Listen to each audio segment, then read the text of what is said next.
शास्त्र विरुद्ध है, धर्म विरुद्ध है, वो लाख बार मन कहे तो भी नहीं मानूंगा। अगर शास्त्र और धर्म से युक्त है तो एक बार में तेरी बात मानूंगा। तो मन की विषय प्रियता को भी हम भगवान के चरणों में समझ। देखो, शरणागति जैसा कोई सरल साधन नहीं। शरणागति का साधन ऐसे समझो जैसे एक छोटा बालक है, उसे ये पता नहीं कि ये मल है, और मल में खेला लपेटा, फिर रो के माँ की तरफ भाग पड़ा। तो माँ ऐसा कहेगी क्या कि पहले इसे स्नान करवाओ, क्योंकि स्नान करवाने वाली वही है। तो माँ उसे उसी स्थिति में अपने हाथ में ले लेती है, बाथरूम जाती है और उसे पवित्र करती है, उसे श्रृंगारित करती है। ऐसे ही हम मल लपेटे हुए बालक की भांति भगवान की शरण में चले जाएं, वो हमारे सारे मलों को धोकर अपने लायक बना देंगे। बहुत करुणा सिंधु भगवान है। जो नर होए चराचर द्रोही, आवे सभय शरण तकिनोनी। चराचर का द्रोह करने वाला पापी भी हो, अविचेत सुदुराचारो धत्ते माम अनन्य भाग, साधुर्य समन्तव्य सम्यक व्यवसिता हिस्सा। घोर पापी हो और भगवान की शरण में आ जाए तो कहते हैं उसे महात्मा मानो, क्योंकि मैं महात्मा बनाऊंगा। करो सत्य थे। हमारा इतिहास साक्षी है इस बात के लिए कि कितने वैश्यागामी, कितने चोर, कितने हिंसक लोग हमारे भगवान की शरण में सत्संग के प्रभाव से आए और महात्मा बन गए, महर्षि बन गए, ब्रह्म ऋषि बन गए, जगत पूज्य बन गए। जहाँ निंदनीय आचरण थे वहाँ वंदनीय बना दिया। ये हमारे भगवान की शरणागति है। कोटि विप्र बदल आगे जाहू, आए शरण तजो नहीं था। करोड़ों ब्राह्मण का मारने का वध हो, ब्रह्म ऋषियों का वध हो, और वो मेरी शरण में आ जाए तो भी मैं उसे नहीं क्या होता। हमारे भगवान के लिए शरणागति बहुत सरल साधन है। हम जैसे हैं, कामी है, क्रोधी है, लोभी है, विषयनाथ, मैं बस अजात पक्षायु मातरम खगा। जैसे घोंसले में पंछी का बच्चा भी पंख नहीं निकला तो केवल माँ की बाट जो होता है, ऐसे हम केवल भगवान की कृपा की बाट जो है। नाथ मेरे में कोई साधन नहीं, केवल आपकी कृपा से मेरा उद्धार होगा। हे प्रभु, मैं आपकी शरण में हूँ। इससे बढ़िया साधन और क्या हो सकता है? शरणागति के लिए कोई नियम थोड़ी है। गंदा बच्चा अपने को साफ ही नहीं कर सकता। माँ का कार्य है साफ करना। तो प्रभु मैं आ गया, हे पतित पावन, मैं पतित होकर आ गया हूँ, आप पावन कीजिए। बस केवल भगवान की शरण होने की बात है। वो सब ठीक कर लेंगे, पक्का ठीक कर लेंगे। उन्हीं के ठीक किए ही ठीक होता है। अपने कितना ठीक करेंगे, जितना ठीक करेंगे उतना और बिगड़ जाएगा, क्योंकि अहंकार हो जाएगा। ठीक तो भगवान से ही होते हैं। तो हम भगवान की शरण में।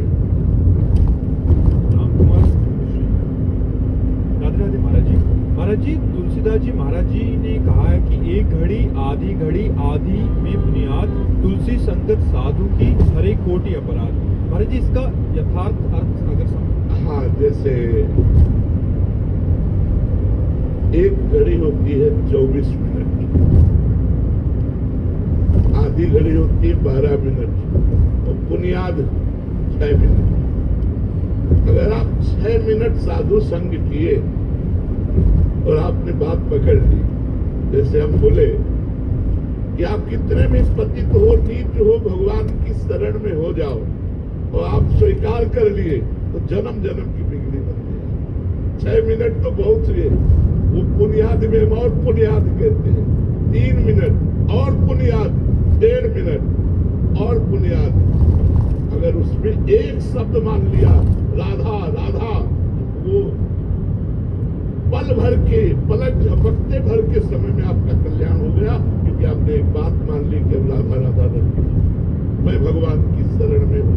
तो तात स्वर्ग पवर्ग सुख धरी तुलाए गंग, तूल नताए सकल मिल जो सुख लव सत्संग।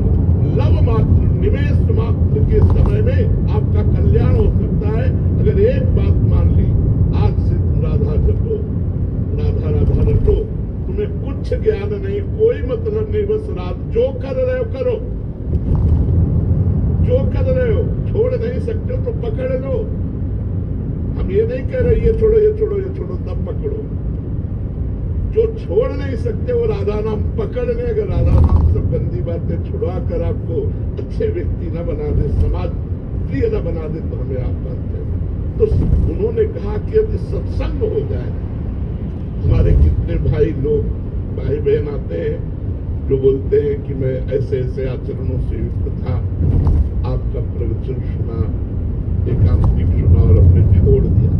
क्या हुआ?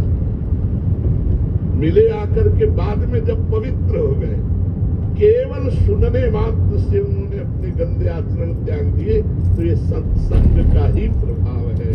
अगर किसी भगवत प्रेमी महात्मा का 10-5 मिनट के लिए सत्संग हो जाए तो जीवन का परिवर्तन हो जाए, जीवन परिवर्तित हो जाए। इसलिए गोस्वामी जी ने कहा। महाराज जी, इसमें आपने अभी एक कहा कि जो कर रहे हो बस नाम पकड़ लो। महाराज जी ज्यादा खुली छूट दे दी महाराज जी, हम तो गंदे आचरणों में। भैया तुम्हें नाम जला देगा अगर गलत करोगे। तुम्हारा हृदय इतना जलने लगेगा कि अपने आप कान पकड़ोगे बिना उपदेश के कि अगली बार से नहीं करूंगा, प्रभु मुझे क्षमा कर दो। जब नाम जप करोगे और गलत करोगे तो नाम जप इतना जला देगा तुम्हें, इतना अशांत कर देगा कि आपको एक बार बोलना पड़ेगा आगे से नहीं करूंगा। तो ये नाम जप आपको खुद ठीक कर देगा। आप जप के तो देखो, आप करके तो देखो। सारा काम नाम कर दे, सब कुछ नाम। ए भाई, सब ज्ञान उदय हो जाता है, सब ज्ञान, सब वैराग, सब भक्ति। अगर हम में कमी है तो भगवान के भजन की कमी। अगर हम नाम जप करेंगे, भजन करेंगे, सब पूर्ण हो जाएगा, सब सुख मिल जाएंगे। ये परलोक सकल सुख पावर, इस लोक में भी और परलोक में भी परम सुखी हो जाओगे और कोई पैसा नहीं लगता। फिक्र को, चिंता को, चाह को मिटा करके फिर जो खेलता है उससे साधोकांतारयति मम भक्ति युक्तो घोनम पुनात्। मेरी भक्ति से युक्त होकर के लोक को पावन कर देता है। कौन? जो किसी से कुछ लेता है। इसलिए निष्कामता, भगवान के प्रति समर्पण, भगवान की आशा, एक भरोसो एक बल एक आस विश्वास, एक राम घनश्याम हित जातक तुलसीदास। वो जगत मंगल, वो परम पावन भगवान की शरणागति उसके हृदय में उदय होती है। शरणागति कठिन नहीं है, कठिन है विषयों की प्रियता छोड़ना। अगर साधु संग हो जाए तो उसका रंग चढ़ जाए, पर साधु संग हो जाए तो बिना रंग चढ़े नहीं बच सकते। तुम्हारे दिमाग में हमारी बात घुस जाएगी और वो मंथन करेगी और तुमको जबरदस्ती परमार्थ में खड़ा कर देगी। इसका नाम साधु संग। एक घड़ी आधी में बुनियाद, तुलसी संगत साधु की खोट करते हैं अपराध। अगर हमारा एक संग हो गया, एक बात मान ली तो जीवन परमार्थ की ऊंचाई पर दौड़ने लगेगा। मान तो लो, केवल बात मान लो। परमार्थ किसके लिए? सिर्फ भगवान के लिए। सिर्फ हम माना हम कामी है, क्रोधी है, लोभी है, मोही है, लेकिन भगवान के लिए ये दोष भगवान की कृपा से नष्ट होते हैं। लेकिन हमें संसार नहीं चाहिए, हमें भगवान चाहिए, तब ये बात दुष्ट होती है। यहाँ संसार चाहिए, कोई ऐसा संतुष्ट हमें बताओ। संतुष्ट वही है जिसने चाह मिटा दी, तो कटी लगोटी में भी वो बादशाह है। 7 गांठ कौपीन में इंद्र बापुरो कौन। लंगोटी में 7 गांठ लगी हुई, लेकिन देवराज इंद्र भी ललचारे उसकी सेवा के लिए, और उसको नहीं चाहिए। जिसे नहीं चाहिए वो भगवत प्राप्त या भगवत भक्त, चाहिए वो संसारी। चाह ही बंधन है। सेवक जी महाराज कह रहे हैं, वेद विद्या पढ़त कर्म धर्मन करत। वेद विद्या पढ़ रहे हैं, बड़े बड़े कर्म धर्म कर रहे हैं, पूरा जीवन आयु व्यतीत होती जा रही, लेकिन आस की पास ने तोड़ जानी। सकल स्वार्थ करत रहत जन्मत मरत, सुख और दुख के होत मांगे। सब स्वार्थ में साथ हो रहा है, कैसे मंगल हो? परमार्थ का कैसे स्वरूप प्रकाशित हो? अध्यात्म में ऐसे नहीं है, अध्यात्म में ऐसे करना। हमारे सेवक जी महाराज कह रहे हैं कि भोगते और देह और न जाचे। हरिवंश धर्मी खूब उसमें आनंद में फूलता है, दूसरों को देता है, मांग नहीं करता। अगर मांग करता है तो हरिवंश का नहीं, मांग करता है तो राधा वल्लभ लाल का नहीं, मांग है तो सिर्फ किशोरी से मांग है। आसास्यदास्यम वृषभानुदायास, केवल हमें वृषभानुनंदिनी का दास चाहिए, ये आसास्यदास्यम वृषभानुदायास। परम मंगल के लिए चाह मिटाना है, चाहे वो गृहस्थ हो चाहे वो विरक्त हो। चाह अगर मिट गई तो परमानंद की प्रजा ही न चाही कबहु कछु, कबहु कछु इसको उतारा जाए जीवन में, जा ही न चाही कबहु कछु। बोले गृहस्थी में जरूरत है तो परमात्मा देख रहा है, वो पूरी करेगा, चाह करने की जरूरत क्या है, वो आगे से आगे पूरी करता रहता है, सबकी पूरी करता है। पशु पक्षियों को सबको, आप तो बुद्धिमान है, जिनकी बुद्धि काम नहीं करती उनका भी भरण पोषण कर रहा है। लाखों प्रकार के जीव जंतु, 84 लाख योनियां, सबका भरण पोषण कर रहा है। वो अपने जनों का भरण पोषण नहीं करेगा, वो अपने शरणागतों का भरण पोषण नहीं करेगा। हमारी श्रद्धा, हमारी विश्वास की कमी है, इसलिए चाह पैदा हो जाती है। चाह मिटा दे मोक्ष, और चाह ही बंधन है। मोनिका अग्रवाल जी, राधे राधे महाराज जी। महाराज जी, अगर किसी के प्रति ईर्ष्या भावना होने लगे और इस ईर्ष्या भावना को शांत करने के लिए क्या करें? हाँ, उसको मानसिक प्रणाम करो। जब वो दिखाई दे या जब उसका चिंतन हो तो प्रणाम करो कि मेरे भगवान इसके अंदर भी विराजमान। अगर हम भगवत भाव करेंगे तो ईर्ष्या मिट जाएगी, नहीं तो ईर्ष्या जलाती रहेगी।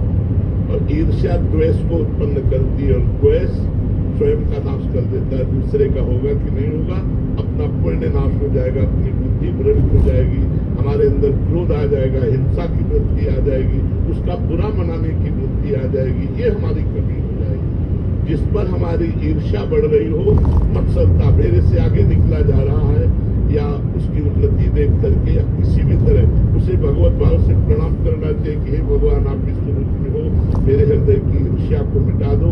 निश्चित निश्चित ये अमोघ दवा है।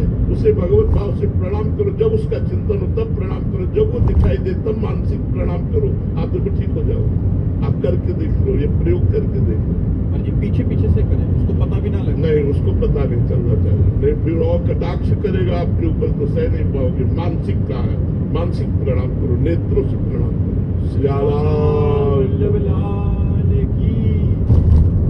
शेखरी शरण जी, महाराज जी, जिसका दृढ़ लक्ष्य भगवत प्राप्ति हो गया है, उस साधक के क्या लक्षण है? नारायण हरि भजन में पांचों न सुहाग, विषय भोग, निद्रा, हंसी, जगत प्रीत, बहुबात। ये 5 पॉइंट बताए नारायण स्वामी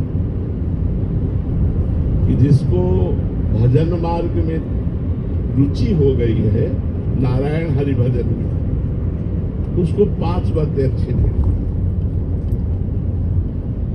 निद्रा, बहुत नींद लेना, हंसी मजाक करना, बहुत प्रपंच की घंटों खड़े बातें करना, बहुत स्वादिष्ट भोजन करना। नारायण हरि भजन में पाचन सुहाग, विषय भोग में सब आ जाता है। रसेंद्री का विषय भोग स्वादिष्ट भोजन, जनेन्द्री का विषय भोग शरीर भोग, इंद्री का रूप, श्रवणेन्द्री के वचन, ऐसे ही त्वगेन्द्री का स्पर्श आदि, ये सब विषय भोग के अंदर आते हैं। जिसकी भजन में रुचि हो जाती है उसे विषय भोग अच्छे नहीं लगते, नींद अच्छी नहीं लगती, हंसी मजाक अच्छा नहीं लगता। उसके हृदय में सुमिरन की इतनी तार बंध जाती कि उसे किसी से बात करना अच्छा नहीं लगता, और संसार की किसी से भी प्रेम करने की इच्छा नहीं। उसके अंदर हाय हाय मच जाती है। ब्रह्मादिक के भोग सब विषम लागत ताए, नारायण ब्रज चंद की लगन लगी है जाए। जिसे भगवत प्राप्ति की लगन लग जाती है, उसको सब विषय भोग ब्रह्मा तक के उसे विश्वत लगते हैं। इसलिए ऐसा वैराग्य, ऐसी लगन लगाने के लिए हमें भगवान से प्रार्थना करनी चाहिए, नाम जप करना चाहिए और गंदी बातों को छोड़ना चाहिए, जिससे हमारी ऐसी स्थिति आवे कि हम भगवान के लिए ब्रह्मलोक तक के भोगों का वैराग्य धारण करके उनके प्रेम में डूबे। महाराज जी, जो आपने बोला इसकी लालसा तो हो रही है कि ऐसी स्थिति हो, बट हम सब नए साधक हैं, तो मतलब अभी ऐसा लगता है कि ये सारे लक्षण तो बहुत दूर की बात। हाँ, नाम जप से आ जाएगा। जितना आप नाम जप करोगे, भगवान के नाम जप में अपार सामर्थ्य है। नाम जप के द्वारा आप पक्की बात समझ लो कि जो राम नहीं कह पाते थे, राम नहीं पुकार सकते थे, ऐसी स्थिति थी, वही ब्रह्म ऋषि हो गए। उल्टा नाम जपत जग जान। नाम का ऐसा प्रभाव है कि अपार सामर्थ्य नाम में। यदि भगवान का नाम आप जपोगे तो जप कर देख लीजिए, आपके अंदर सुंदर ज्ञान, सुंदर वैराग्य, पवित्र बुद्धि, बड़ी निर्मलता आने लगेगी। भगवान का नाम संकीर्तनम यस्य सर्व पाप प्रणाशनम, सारे पापों को नष्ट कर देता है और हृदय में ज्ञान प्रकाशित। तो संतों के प्रति कैसा भाव, क्या सावधानी रखें, या क्या हमारे लिए कुछ भगवान श्री रघुनाथ जी कह रहे हैं, सातों समूह मोहि मैं जग